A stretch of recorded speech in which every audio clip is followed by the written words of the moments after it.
you so very much. Hello, thank you so very much for taking time out from your very busy schedules, taking your precious time to attend this press conference this morning. I will never forget your kindness today. I am Junko Ishido. I am the actual mother of KenjiGoto, who is a journalist. I would like to take this opportunity to thank the Japanese people, the members of the Japanese government, and all of the persons assembled here today. I thank you for your great kindness, and I apologize for the tremendous inconveniences and troubles that my son has caused. Over the past 3 days, I simply cannot understand what has been happening, and when I consider again how much my son has inconvenienced and caused trouble for so many persons, I would like again to take this opportunity to apologize from the bottom of my heart. Yesterday, I had the opportunity to speak with my son's wife for the first time in a very long time, and I was very surprised to learn that a baby had been born only 2 weeks old, and yet my son had left this very young baby to go and leave his family. And I asked my son's wife why he had made this decision, and the response was that my son had felt that he had to do everything in his power to help try to rescue a friend, an acquaintance that was very important to him. I felt very strongly that this world is something very precious, and this is what I've been trying to teach my son all his life. This world is something that God or the powers above have given us.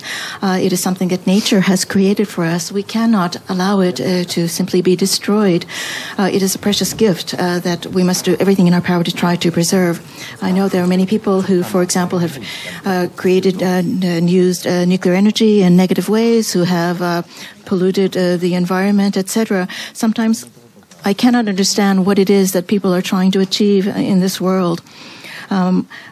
When I made the decision to attend this press conference today, apparently news of my decision traveled to other people as well, and I received many phone calls, even in the anteroom just before I came, from people very close to me who strongly urged me to not go through with this press conference. But I felt that kind of a decision, that kind of a thinking was a mistake from the point of view of humanity, from the point of view of wanting to express my apologies for the great troubles and anxieties and inconveniences my son has caused so many people. I felt I needed to come here and speak in person and to apologize. So even though I was urged just before I came into this room by someone on the phone, I simply did not respond, and I cut off the phone call.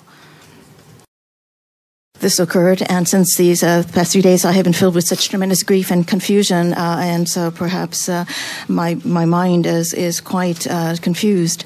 But today I want to talk about what kind of child Kenji was, even before he could walk, even when he was still just basically tottering on his little feet.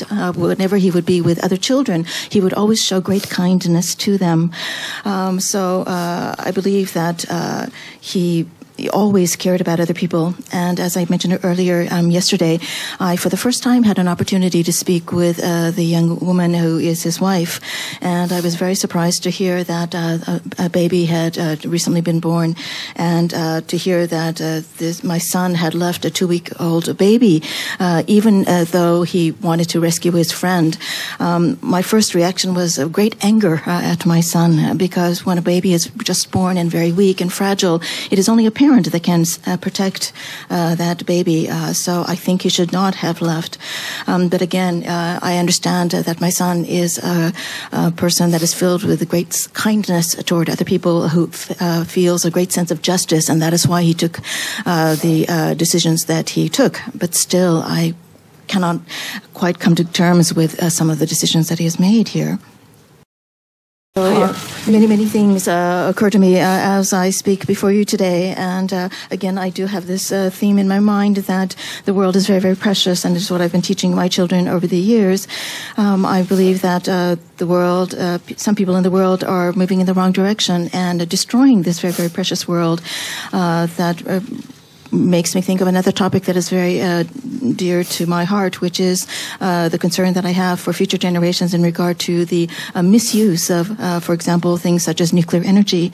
I believe that if humanity has the resources and the abilities and the mental abilities to do research to create such weapons and such dangerous objects, and use their great abilities to try to bring more pain, cause more pain to people throughout the world, then I would hope that such energies and such abilities be directed toward creating a better world for our children's future. I am very, very, of course, not quite myself today. I am weeping inside. I'm trying very hard to hide or hold back my tears. I realize that I might be repeating some things that I'm saying, but I believe that the world must be preserved for our children. I think we should think deeply about many of the difficult issues that face the world today, including the nuclear energy issues. If I can do anything, if I can sacrifice my life to help create a better world for our future, our children, I would very willingly do so.